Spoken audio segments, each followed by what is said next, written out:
Hey, bonjour, bonjour et bienvenue dans une nouvelle semaine de vlog. On est aujourd'hui lundi 15 janvier. Oh, c'est l'anniversaire d'une copine. Faut que je pense à lui envoyer un message après. Donc 15 janvier, il est 18h01. Donc je viens tout juste de conclure le vlog précédent. Donc j'ai dit je vais tout de suite commencer le nouveau. Donc je suis en train de préparer mon ordinateur pour vous montrer ma lecture audio. Donc j'ai plusieurs lectures en cours. Donc j'ai celle-ci, donc là je viens juste de conclure, donc je n'ai pas lu plus, mais c'est Le Cheptel que je lis en lecture commune avec Elodie, donc du compte Elodie lit des livres que je ne présente plus. C'est Le Cheptel de Céline Dangean, donc c'est une petite bricasse. Nous sommes à la page 208 et on doit faire un point, page 468. On l'a divisé en 4 et voilà, j'espère qu'on le lira dans la semaine ou pas, c'est pas très grave, mais voilà. Voilà pour ma lecture en cours. Je vous relis le résumé rapidement. Donc, un vieux notaire résolu à percer le secret de sa naissance, un ado piégé en montagne un jour de rando, une jeune femme soumise aux ordres d'une mystérieuse grande prêtresse. Entre ces trois êtres si dissemblables, il n'est qu'un seul point commun, le cheptel. Intégrée à la cellule TEH, trafic d'êtres humains, d'Interpol, l'équipe du capitaine Héloïse Bouquet remonte une piste rouge de sang, celle d'un monde clandestin où l'homme n'est que bétail, une marchandise, un jouet à la merci des vices des puissants. Donc voilà, on est sur une ambiance plutôt lugubre. Donc j'ai eu un peu de mal à rentrer dans l'histoire. Voilà, l'histoire a eu beaucoup de mal à s'installer. J'ai pas réussi à trop... D'habitude, quand il y a plein de personnages, j'adore. Et du coup, j'arrive vite à me repérer, à repérer qui est qui. Et là, j'ai eu beaucoup de mal. Et arrivé aux environs de la page 150, 170, j'ai commencé à bien être dans l'histoire. Donc, je me suis arrêtée page 200. C'était le point de rendez-vous avec Elodie. Donc, je l'ai un petit peu attendu. Et en l'attendant, j'ai commencé une nouvelle lecture sur ma liseuse. Je n'avais pas emmené de roman papier en week-end. Donc, j'ai commencé un tome 2. J'avais lu l'année dernière un roman de Laïs Bardugo qui s'appelait La 9e maison. Et là, je lis le tome 2 qui s'appelle Jusqu'en enfer.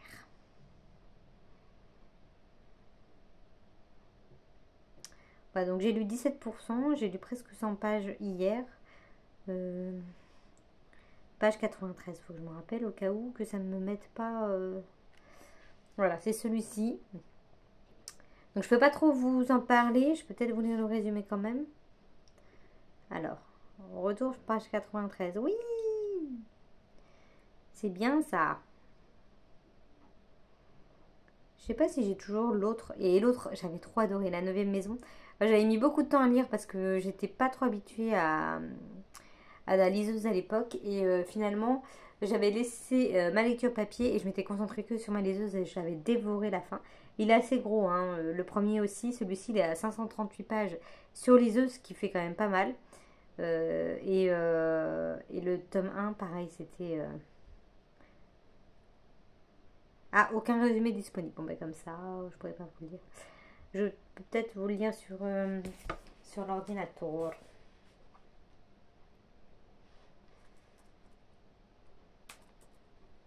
Jusqu'en enfer de l'espace. Ah, mais il y a un film, Jusqu'en enfer.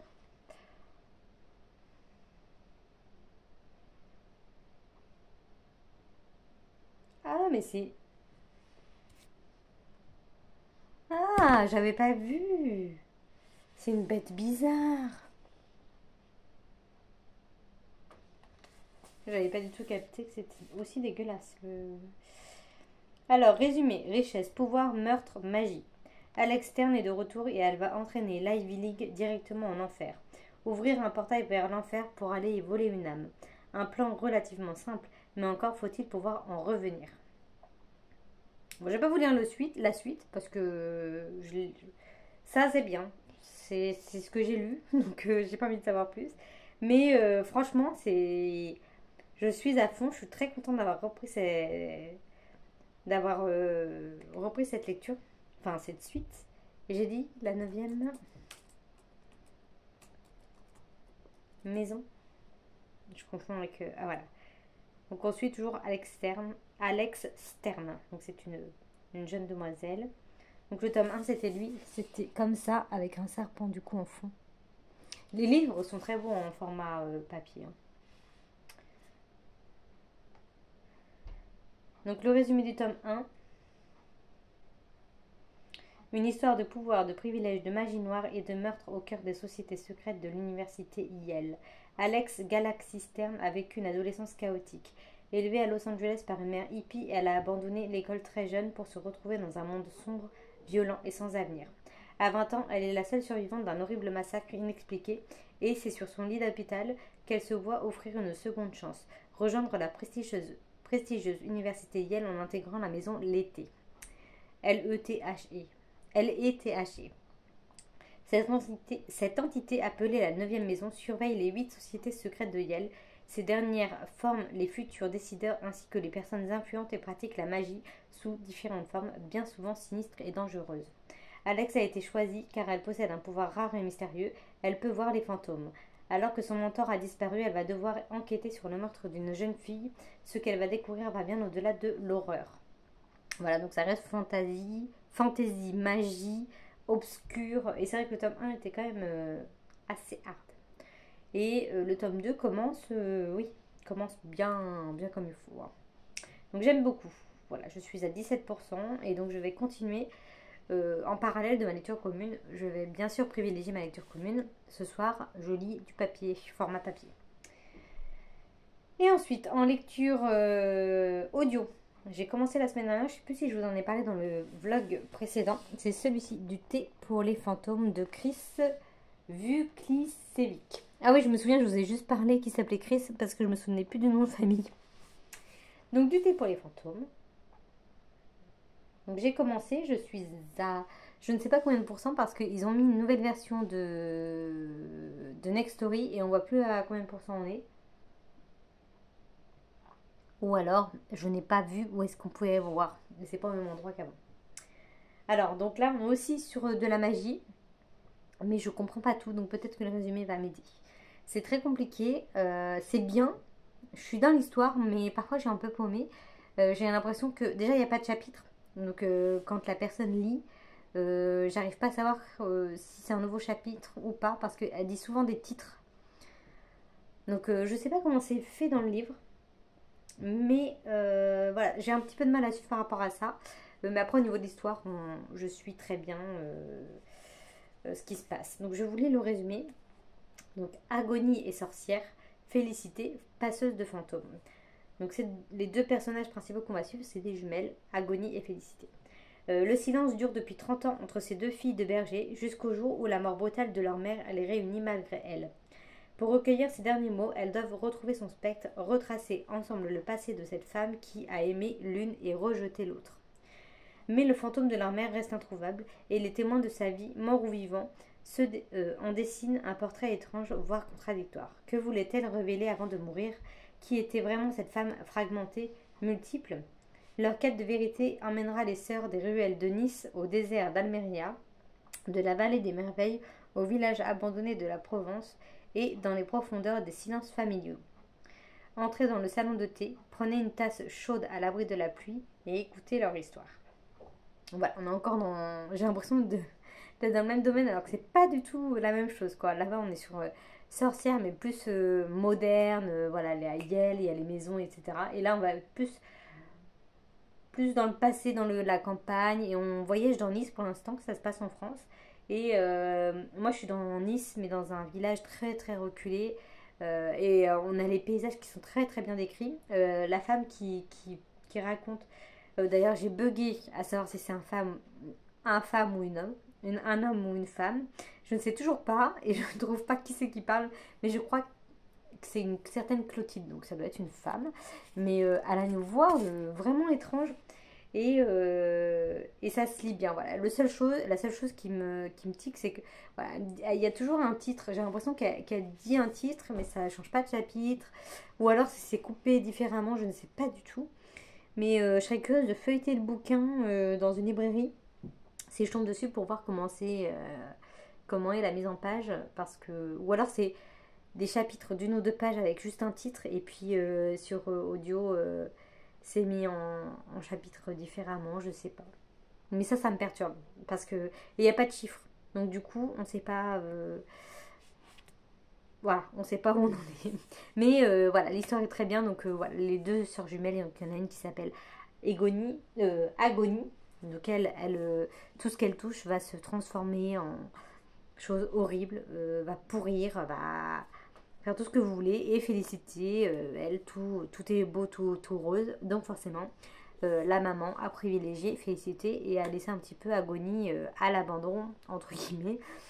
Et voilà, il va y avoir cette rivalité déjà entre sœurs, et ce qui fait qu'elles ne se sont plus parlé et qu'elles se retrouvent suite au décès de leur maman. Donc voilà, ça se lit bien. Pour l'instant, mes trois lectures sont très bien. Franchement, les trois genres différents, entre guillemets, entre la liseuse et l'audio, ça se ressemble un petit peu dans le domaine de la magie, des sorcières, mais ouais, comme je vous dis, c'est quand même deux domaines différents. Donc je m'y perds pas. Et ma lecture papier est très bien aussi. Donc voilà pour ce début de semaine. Je vous laisse là, il faut que je finisse monter mon goûter super diététique. Et il faut que j'étende le linge et que je me mette à lire. Voilà, donc je vous dis à plus tard. Et bonsoir. Alors, on est aujourd'hui mercredi. Et oui, mais j'ai coupé mes cheveux. Je sors presque juste du coiffeur. Et depuis le week-end dernier, mes cheveux me gonflaient. Et moi, c'est sur un coup de folie. Donc j'ai enlevé, oui, il m'arrivait juste là. Voilà. Et ça fait trop du bien. Alors, je m'en fiche de savoir si ça me va, si ça me va pas, si ça me rajeunit. Je m'en fiche. Ça fait trop du bien. Je revis. Et en plus, j'attends. Du coup, ça me fait bizarre. Je peux pas me faire de couette. Enfin, c'est une toute petite. Et du coup, oui, ça me fait trop du bien. Donc voilà, j'avais envie. C'est chose faite. Et ah, j'ai un ongle cassé.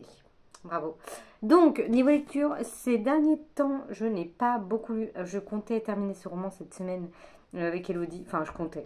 Je m'étais dit à notre rythme, on va aller vite. Et en fait, on est des tortues. Voilà, je m'endors très tôt et hier j'étais courir, après j'ai fait de la cuisine, donc je me suis posée que très peu de temps, donc j'ai lu 70 pages et c'est quasiment tout ce que j'ai lu, je suis même pas page 300. Donc ça avance très doucement et en plus l'histoire me motive pas plus que ça. Je vous disais que ça bougeait un petit peu, ça a bougé un peu, mais c'est quand même très lent. J'ai l'impression que voilà, ça bouge, mais vraiment au ralenti, quoi. Enfin, il y a des actions, mais voilà, j'attends que ça bouge. Euh, donc voilà, après ça se lit toujours bien, donc c'est plaisant. Mais voilà, j'ai pas cette envie folle comme j'ai pu avoir pour le vide, d'y retourner et de me dire ah, mais vite, je veux débaucher pour lire.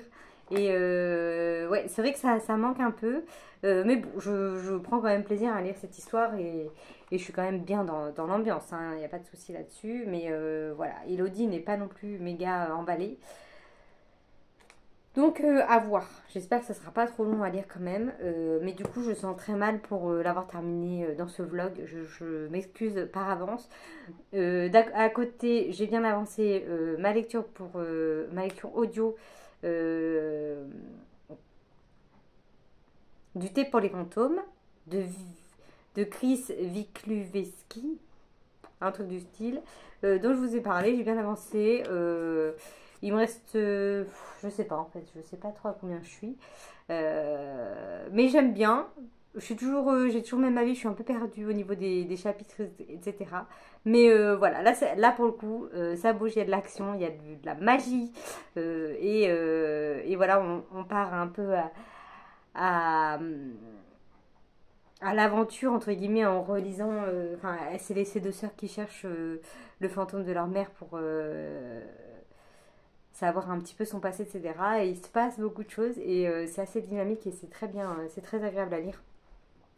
Et voilà, et ma lecture sur les œufs, je n'y ai évidemment pas touché, hein, parce que je m'étais dit, dès que j'arrive au point de rendez-vous, je lis la liseuse, mais vu que je ne suis pas, et je suis encore loin du point de rendez-vous qui est page 468 et je suis page 291. Voilà, j'espère y être ce soir, mais rien n'est moins sûr. Voilà pour mon point lecture. Et à côté, alors, c'est vraiment, mais le hasard total que la librairie se trouve sur le chemin du coiffeur.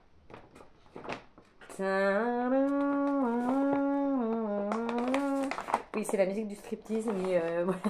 Donc j'ai craqué. Et voilà, comme d'habitude, je me retiens pour 3 romans, pas plus, parce qu'à chaque fois, je n'arrive pas à faire de choix, à en prendre qu'un. Donc je suis obligée d'en prendre 3. Et j'ai pris des romans pour quelqu'un qui je vais envoyer, que je ne dirai pas, au cas où. Et bon, si je coupe, c'est que mon copain arrive, mais j'ai fermé la clé, je crois. Mais bon, je suis toujours timide, hein, même devant lui, de faire une vidéo. Et j'ai eu droit de prendre 2 romans offerts.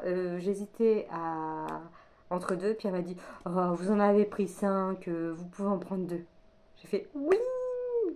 Alors, donc les romans que j'ai pris. De base, je m'étais dit, à chaque fois que, que je achète un livre en librairie, je me dis, de base, je voulais celui-ci, mais il n'y était pas. Je voulais continuer la saga de Karine Pitouki, Le rêve de nos mères, prendre le tome 2. Je ne sais plus quoi, des complicots. Et il n'y avait pas de Karine Pitouki, mais 0. Donc je n'ai pas pris ça. Entre temps, j'ai fait un petit tour dans les nouveautés. J'ai pris 2 nouveautés. J'ai pris, bien sûr, celui que j'achète tout le temps quand il sort en poche. Mon petit Bussy, Michel Bussy. Qu'est-ce qu'ils ont écrit? Un scénario haletant au dénouement hilarant. Pop. Donc voilà, mon petit Bussy. J'ai toujours une nouvelle Babel qui m'attend, mais j'en ai toujours 2 en général qui m'attendent tout au long de l'année. Et puis, je le lis au bout d'un moment. Mais il faut toujours que je l'achète, c'est une obligation. Donc voilà, mon petit Michel Bussy. Ensuite, j'ai pris un roman que j'ai beaucoup vu passer quand il est sorti en grand format. Et je ne savais pas qu'il était sorti en poche. Ça fait peut-être longtemps, je ne sais pas. En tout cas, la dernière fois que je suis allée à la librairie, je ne sais plus quand c'était pas si loin de Noël, il n'y était pas. Ou en tout cas, je ne l'ai pas vu. J'ai pris Mort sur le Transsibérien de C.J. Farrington. Donc c'est une espèce de cozy mystery un peu étrange en Sibérie. Bienvenue à Roslazny, un petit village de Sibérie. Voilà, qui m'avait beaucoup hypé à l'époque. Et voilà, je vais pouvoir enfin avoir mon propre avis sur cette histoire. Je ne sais pas quand je lirai, c'est en plein hiver, nous sommes en plein hiver, je ne sais pas. Et ensuite, j'ai pris une valeur sûre d'un auteur que j'aime bien lire de temps en temps. C'est jamais des coups de cœur, mais c'est toujours de très bons moments de lecture. C'est un Peter James, 47 Allée du Lac, que j'avais mis dans une wishlist. Je ne sais plus si c'était la wishlist pour Elodie ou ma wishlist de Noël pour le Père Noël à ma famille. Mais je ne l'ai pas eu et donc du coup, maintenant, je l'ai. Voilà. Donc, ce sera mes 3 achats de janvier. Voilà, je suis trop contente. Ces 3 romans qui étaient sur ma wishlist. Enfin, dans ma tête. Parce qu'il y en a tellement dans ma wishlist que j'oublie de tous les mettre sur Livre Addict ou sur mes petits carnets. Mais voilà. Puis surtout que je ne sais jamais quand est-ce qu'il sort en poche. Et que comme j'attends toujours les sorties poche. Et qu'il faut attendre entre 6 mois et 1 an et demi. Ou j'en sais rien pour qu'ils sortent des fois. Donc voilà, je suis contente. Ces 3-là. 3 genres légèrement différents. Un bon thriller. Un petit cozy mystery et puis Michel Bussy. Je ne sais jamais trop dans quoi le ranger. Un peu du polar contemporain. Ah là, il y a quand même une histoire de corps. Un mort de disparu, 3 femmes amoureuses. Peut-être du thriller cette fois. Enfin bon, bref, voilà, c'est toujours des valeurs sûres. Et donc, dans mes 2 romans offerts, j'hésitais entre 2. Ces 2 autrices que je n'ai jamais lues et que j'ai envie de lire, que j'ai envie de découvrir, moi qu'à chaque fois je me dis ouais, je sais pas trop. J'ai pris un Joyce Carol Oates. Il me semble que j'en ai entendu que du bien sur sa plume. Je ne sais pas si c'est ce roman-là. Là, j'ai pris Je vous emmène. Et voilà, je ne sais pas si c'est lui, mais en tout cas, je suis curieuse de découvrir. Oh, c'est écrit tout petit. Oh, il y a beaucoup de dialogues, hein. C'est très aéré. Franchement, je pense qu'on part sur quelque chose qui se dit très vite, hein. Voilà, c'est très ironique. Ah, quoique, il y a des petits chapitres. Oh putain. J'espère que c'est prenant hein, quand même. Donc voilà, un petit Joyce Carol Oates à découvrir cette année. Et Rachel Abbott, Ceux qui ne tuent pas, un thriller. Voilà, que pareil, je n'ai entendu... Non, pas... Je n'ai pas spécialement entendu du bien ou du mal, mais je sais pas, ça fait plusieurs fois que je la vois passer. Et, enfin, que je la vois passer, pas elle, hein, bien sûr, mais ses romans. Et je me dis, oh, elle me donne envie, ces petites coups à chaque fois. Qui croire quand il n'y a plus personne pour témoigner? Comment on fait? Moi, je vous pose la question, moi aussi. Hein. Enfin bon, voilà. Voilà 5 petits romans qui se rajoutent à ma pile à lire. Et je suis ravie. Voilà, c'est tout ce que j'ai à vous dire pour aujourd'hui. Donc là, cette fois, je vais ranger ça avant que mon copain arrive. Comme ça, il ne saura pas trop. Sachant que j'ai libéré les 2 cases en haut. C'était là où j'avais mis mes livres lus de l'année dernière. Donc là, je vais faire pareil avec mes livres lus de cette année. Sauf que, avec ceux que je vais acheter, j'aurai pas assez de place. Je vais sûrement racheter un truc, mais bon, on n'y est pas encore. Et voilà. Voilà, c'est tout ce que j'ai à vous dire. Là au travail, c'est bien agité avec les soldes. On a pas mal de boulot. On a tellement de boulot. C'est con, mais là où je suis pas dans mon service. Encore une fois, depuis mardi, je suis à la réception.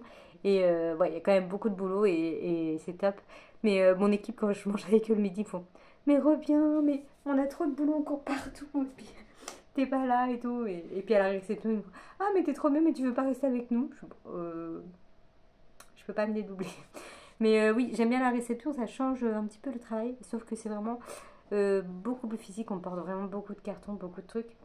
Et ouais, c'est vachement plus physique. Mais bon, ça change un peu. Et puis voilà pour la petite nouvelle travail. Et j'ai une grosse déception là. Je suis rentrée il y a 10 minutes. Grosse déception, j'allume la télé. Je mets la 22 comme tous les soirs. Et il n'y a plus Desperate Housewives. On n'était qu'à la saison 3. Et là, ils me mettent quoi? Ils me mettent la saison 1, épisode 1 de NCIS. Mais non. Pourquoi ils ont mis NCIS? Et pourquoi ils n'ont pas laissé la saison 3 de Desperate? C'était le tout début. On était à l'épisode 3 ou 4, je crois. Je comprends rien. Pourquoi ils coupent cette série alors que... Moi, c'est mon petit plaisir du soir. Et j'avoue que peut-être à cause de ça, je lis moins aussi. Parce que c'est vrai que je me marre tellement devant cette série. C'est à la fois, il y a du rigolo, il y a du drame, il y a de tout. Et je me retrouve trop en toutes ces femmes alors qu'il n'y en a aucune. J'ai l'impression qu'il n'y en a aucune qui me ressemble. Mais je sais pas, elles me font trop rire à chaque fois. Je me marre devant cette série. Et voilà, je suis trop deg. Il n'y a plus Desperate Housewives. Voilà, je suis anéantie. Donc je vais me plonger dans la lecture. Et je vous laisse ici. Je suis encore trop contente de cette coupe. Moi, je trouve que ça me va bien. C'est chouette. Bref, donc je vous laisse ici. Je vous tiens au courant de mon avancée du cheptel ou de ma non-avancée. Hein, et puis voilà, je vous dis à plus tard.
Alors on est aujourd'hui dimanche après-midi. Je viens vous conclure ce vlog rapidement pendant la petite promenade. Je viens de rentrer de Rennes. J'ai pas trop filmé durant le week-end. Tout simplement parce que je n'ai pas fait grand chose. On a été se promener. Ah oui, j'ai filmé ça, oui. On a été se promener au bord de l'eau. Et on a escaladé des espèces de falaises. Enfin escaladé. Par des petits chemins de randonnée qui étaient plutôt verglacés. Donc voilà, j'ai plus regardé mes pieds, mon chemin, où poser mes pieds que de filmer. Mais c'était vraiment chouette. Voilà, il faisait super froid, mais à marcher, il faisait super bon. Donc voilà, c'était sympa. Petit week-end en famille. Enfin, avec la famille de mon conjoint. Et voilà, là on vient de faire 2 heures de route, on vient de rentrer. Donc petite promenade et on va se poser tranquillement. Donc je vais conclure mon vlog pour pouvoir le monter juste après et le poster par la suite. Donc ce soir. Et niveau lecture, alors j'ai quand même avancé dans ma lecture papier, vu que... Pardon, je lis un message en même temps. J'ai quand même avancé parce que c'était relativement calme. On a eu plein de petits moments posés, donc j'ai quand même avancé dans la lecture de Le Cheptel. Je ne l'ai pas avec moi parce qu'il pleut. J'ai soufflé comme d'hab. Et par contre, je suis page 670 et on doit se retrouver avec Elodie, page 700 et quelques. 707 ou 710, je sais plus exactement le numéro de la page. Donc Elodie, si tu regardes ce soir mon vlog, je t'écrirai tout à l'heure pour te dire que je suis au point de rendez-vous parce que là je vais rentrer et je pense que je vais continuer. Je suis bien plus dans le livre maintenant qu'au début du roman. Malheureusement, ça a mis quand même beaucoup de temps à se mettre en place cette histoire. Et là, ça commence à être bien, donc c'est cool. Là, franchement, les 200 dernières pages, je les ai dévorées beaucoup plus facilement que les 500 premières, quoi. Donc voilà, ça a quand même mis beaucoup de temps à se mettre en place. Je me répète là, désolée. Et voilà, donc j'avance bien. Et au niveau lecture audio, alors j'ai bien regardé partout. Sur Nextory, on voit absolument plus à combien de pourcents on est, ou alors vraiment, je suis bigleuse. Je viens juste d'y retourner avant de commencer cette vidéo pour voir justement partout. J'ai fait tous les points, tous les trucs, je ne trouve pas, mais il me reste 3 chapitres à lire. Je suis chapitre 23, enfin à écouter, donc le chapitre 23, le 24 et le 25, et j'ai terminé, donc on va dire que je suis à 90%. Donc voilà, j'aime bien, je suis toujours sur le même avis sur cette histoire, et je pense donc le terminer dans mon prochain vlog. Donc là pour le coup, je vais conclure ici et avec aucune lecture terminée, et ça sera les mêmes qui commenceront la semaine prochaine. Sachant que ma lecture papier, on sera du coup dans la dernière partie de notre lecture commune. Donc il me restera 300 pages. Je crois qu'il y a presque 1000 pages dans le livre. Donc voilà, vous aurez mon avis final du livre papier et de la lecture audio. Comme ça, et on partira sur je sais pas quoi pour la semaine prochaine. J'ai absolument pas regardé. Je vais attendre un peu avant de chercher. Et puis voilà, j'espère que vous ça va, que vous avez passé un bon week-end, une bonne semaine et que tout va bien de votre côté. Et puis voilà, je vais vous laisser ici et je vous dis à la semaine prochaine et bonne semaine à vous et portez-vous bien. Salut.